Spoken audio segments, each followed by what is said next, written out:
Hello guys नमस्ते welcome छ मेरो युट्युब च्यानलमा। आज चाहिँ हामी एकदमै प्लान गरेर चाहिँ गेम हेर्न जान लागेको। छुट्टीको दिनलाई चाहिँ कसरी युटिलाइज गर्ने भनेर चाहिँ हामीबाट सिक्नुपर्छ। दुबईमा पनि नेपाली कम्युनिटीहरूले राम्रो राम्रो गेमहरू राखिरहेको हुन्छ, जस्तै कि फुटबल, भलिबल। अनि आज चाहिँ हामी हेर्न जाँदैछौँ भलिबल। मेरो चाहिँ सबैभन्दा फेभरेट गेम भनेको चाहिँ फुटबल हो। फुटबल बाहेक चाहिँ म हेर्ने गर्छु भलिबल। भलिबल भनेको चाहिँ एकदमै इन्ट्रेस्ट दिएर हेर्न थालेको भनेको चाहिँ गोल्सीहरूको कारणले। आज चाहिँ टुर्नामेन्ट भएको लोकेसन चाहिँ अल नासर स्पोर्ट्स क्लबमा भएको थियो। जसो त्यसो हामी चाहिँ गफ हान्दै हामी वहाँ पुग्यौँ। एन्ट्री गरिसकेपछि चाहिँ एकदमै राम्रो भ्यूहरू हेर्न सक्नुहुन्छ।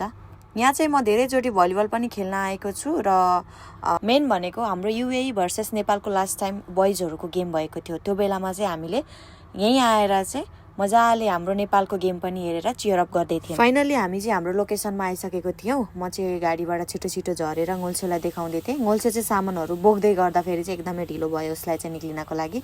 त्यसपछि चाहिँ हामी लाग्यो भलिबल कोर्टतर्फ। गोल्सेको फेरि भलिबल कोर्टतिर जहाँ हाम्रो टुर्नामेन्ट भइरहेको थियो, हाम्रो दाइहरूको टुर्नामेन्ट भइरहेको थियो।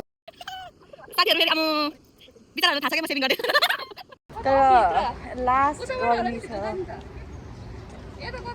यहाँबाट जानु मिल्छ होइन र?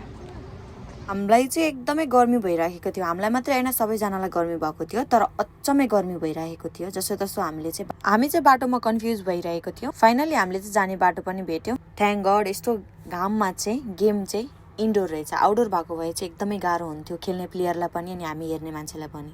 हामी हेर्दाखेरि त यति गाह्रो भइराखेको छ भने लाइक त्यो खेल्ने मान्छेलाई झन् कस्तो भइराखेको होला, इमेजिन पनि गर्न सकिँदैन। त्यही भएर चाहिँ म चाहिँ एकदमै खुसी थिएँ। इन्डोर गेम थियो।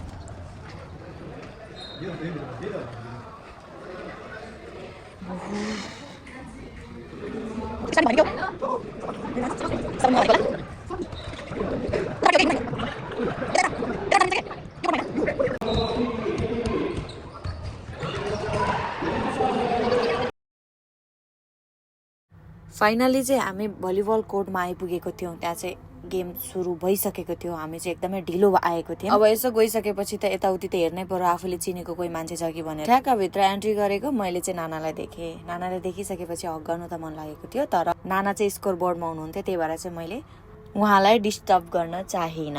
नाना चाहिँ एकदमै कन्सन्ट्रेट भएर चाहिँ गेममा फोकस गर्दै हुनुहुन्थ्यो। यतिकैमा हामीलाई बाल दिनु भएन। त्यसपछि मैले बढाएँ भिडियो हाम्रो दिदीको, निशाना दिदीको। हाम्रो निशाना दिदी पनि पुलिस क्लबबाट खेलिसक्नु भएको नेसनल प्लेयर चाहिँ हुनुहुन्छ उहाँ। म चाहिँ मेन भनेको चाहिँ सपोर्ट गर्न गएको चाहिँ तनहु टिमलाई। म पनि आफू तनहुबाट बिलङ गर्छु, त्यही भएर चाहिँ राई हार्ट त भन्दिनँ, तर तनहुको टिमहरूमा चाहिँ मेरो साथीहरू पनि छ, दाइहरू पनि छ। अनि आफू पनि तनहुको भएर चाहिँ मैले चाहिँ तनहुलाई सपोर्ट गर्न गएको थिएँ। ओभरअल तनहुको गेम चाहिँ एकदमै राम्रो लाग्छ मलाई चाहिँ। मेन भनेको चाहिँ हाम्रो गन्नुको चाहिँ गेम एकदमै राम्रो लाग्छ। माथि हिँडिरहँदा फेरि ट्याक्कै मैले गन्नुलाई देखेँ। गन्नुलाई देखिसकेपछि अब प्रश्न नगर्ने त कुरै भएन। गन्नु तिमीसँग अहिले सबैभन्दा महँगो चिज चाहिँ के छ तिमीसँग भन्दा उसले चाहिँ एन्सर दियो, मसँग चाहिँ सबैभन्दा महँगो र अमूल्य चिज भनेको चाहिँ मेरो आफ्नो स्किल हो, भलिबल खेल्ने सिप मसँग छ भनेर उसले मलाई उत्तर दियो। त्यसपछि उसलाई मैले भन्देऊ त तिम्रो सबैभन्दा महँगो स्किल भनेको के हो? स्किल मेरो भलिबल खेल्ने अलिकति स्किल छ भन्न माइट। लेट चाहिँ अब चाहिँ हामी गेममा हेर्ने छौँ सबैजनाले। तनाउले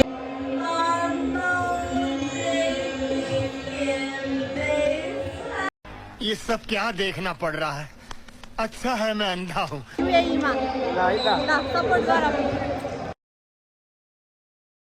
यतिकैमा गोल्सोलाई चाहिँ एकदमै धेरै भोक लागिराखेको थियो। हामीले चाहिँ खाना अलरेडी प्याकिङ गरेर लिएर आएको थियौँ। एकछिनमा चाहिँ हामी यताउति डुलेर चाहिँ फेरि हामी लाग्यो खानातर्फ। खाना खाँदाखेरि चाहिँ अब हामीले कमेडी नगर्ने त कुरै भएन, तर भ्यू पनि एकदमै राम्रो देखिरहेको थियो होइन। ल साथीहरू भन्नुहोस् यो भ्यूलाई चाहिँ तपाईँहरू कति करोड दिन चाहनुहुन्छ? मलाई चाहिँ एकदमै मनपर्छ यस्तो भ्यूहरू हेर्दै खानालाई चाहिँ। त्यसपछि चाहिँ कुरा आयो खानातर्फ। खाऊ न गोल्से खाऊ, नलजिकन खाऊ भनेको धन्न घोटिएन। अरू सबै घोटियोस् केही मतलब छैन, तर मोमोको डल्लो चाहिँ भुइँमा खस्नु भएन। मलाई पनि मोमो लभर भनेर चिन्ने गर्छन् है त गाइस। म चाहिँ गोल्सेलाई कुरिरहेको थिएँ केही न केही। कहाँ से आते हैं? एकदमै तातो थियो मोमो चाहिँ। जसो तसो उसले चाहिँ खायो, बिचरा भोक पनि लागिरहेको थियो। अहिले त साथीहरू लास्टै ज्याउ रहेछ। अब मैले यहाँ यति राम्रो म्युजिक राखेको थिएँ, तर लास्टमा चाहिँ मैले युट्युबमा पोस्ट गर्ने बित्तिकै कपिराइट छ भनेर देखाइदियो। त्यही भएर चाहिँ मैले यसमा चाहिँ केही गीतहरू पनि राखेको छैन। सायद म नयाँ हो, त्यही भएर पनि मलाई यति राम्रोसँग एडिट चाहिँ गर्न आउँदैन। फोटो भिडियो त अब बनाउनै पर्यो होइन। फाइनली पेट पूजापछि चाहिँ हामी लाग्यौँ गेम भइरहेको ठाउँमा। त्यसपछि चाहिँ हामीले त्यहाँ भेट्यो हाम्रो निशाना दिदीलाई एकदमै क्लोजबाट मैले सर्ट लिएँ निशाना दिदीको। हाम्रो चाहिँ एकदमै रेस्पेक्टेड दिदी हुनुहुन्छ, उहाँले चाहिँ एकदमै सपोर्ट गर्नुहुन्छ होइन गेमहरूमा पनि। फाइनली तनहुको गेम चाहिँ हुन लाग्यो। तनहुको गेम हुँदाखेरि चाहिँ हामी एकदमै एक्साइटेड थियौँ, हामीले चाहिँ एकदमै फोकस गरिरहेको थियौँ। आज चाहिँ हामी सपोर्ट गरेरै जिताउने हो भनेर आएको थियौँ। खेल्न त राम्रो खेल्छ गर्नुले, तर पनि गाइज मैले गर्नुको मात्रै तारिफ गरेको होइन, हाम्रो तनहु टिमको होल दाइहरूले चाहिँ एकदमै राम्रो खेल्नुहुन्छ, एकदम पर्फेक्ट खेल्नुहुन्छ। त्यो माथि चाहिँ गर्नु चाहिँ गेम मेकर हो, उसले चाहिँ गेमहरू मजाले सेट गरिदिने, उसको चाहिँ मेन भूमिका भनेको चाहिँ सेटरको भूमिका। अनि हाम्रो तनहुमा चाहिँ दाइहरू सबैजना एक एक हुनुहुन्छ है, सर्ट पनि एकदमै राम्रो राम्रो हान्ने दाइहरू हुनुहुन्छ। मेन भनेको चाहिँ म हाम्रो निरज दाईलाई चाहिँ एकदमै मिस गर्दै थिएँ, किनभने निरज दाई पनि एकदमै राम्रो प्लेयर हो। दाईको चाहिँ ड्युटी भएको कारणले चाहिँ दाई खेल्न आउन पाउनु भएन। के गर्नु साथीहरू, यस्तै छ हाम्रो दुबईको लाइफ। 12 घन्टा ड्युटी गर्ने, त्यसपछि 12 घन्टा ड्युटी गरिसकेपछि पनि हामी कति थाकेर आइराखेको हुन्छौँ, तर पनि हामी फुटबल भलिबल भनेपछि आफ्नो फिल्डलाई चाहिँ कहिले छोड्न सक्दैन रहेछौँ। फाइनली हाम्रो तनहुको गेम चाहिँ स्टार्ट हुन लागेको छ। यो चाहिँ उनीहरूको फर्स्ट म्याच हो अनि हामी चाहिँ ठ्याक्क म्याच हेर्ने बेलामा आइपुगेको थियौँ। हामी चाहिँ एकदमै खुसी थियौँ हाम्रो तनहुको टिमले चाहिँ जितोस्। त्यसपछि म लाग्यो एकदम कन्सन्ट्रेट भएर game हेर्नुतर्फ।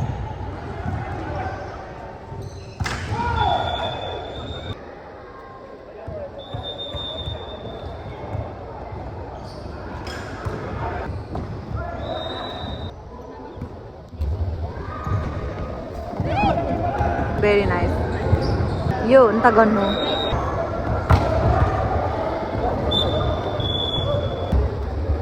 Angkat Tanolai, skor dasar 6-3.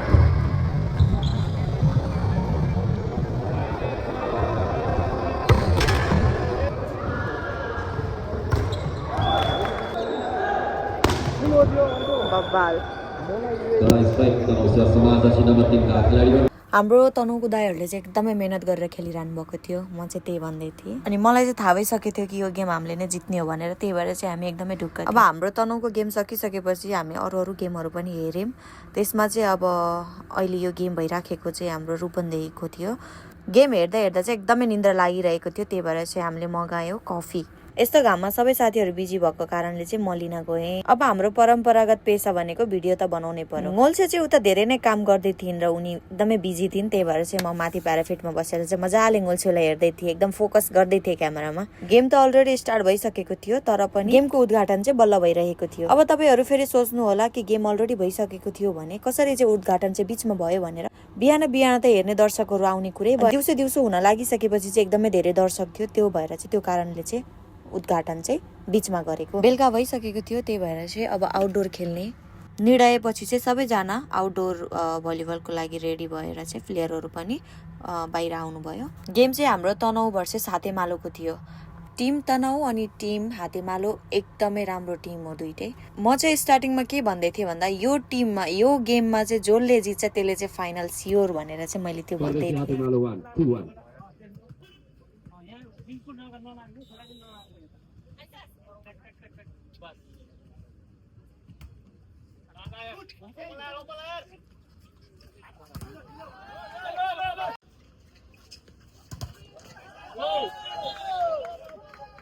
Akhirnya kelak Tanol Somas.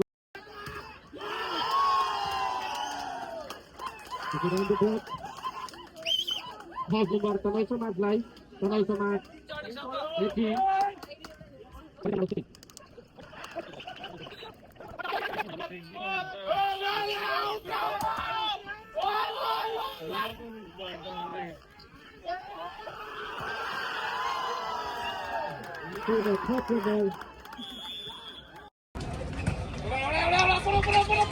Hello guys, म चाहिँ एकदमै इन्जोय गर्दै थिएँ। हाम्रो गेमहरू हेर्दाखेरि चाहिँ एकदमै खुसी लागिरहेको थियो। जे होस् दाइहरूले एकदमै मेहनत गरेर खेल्नुभयो।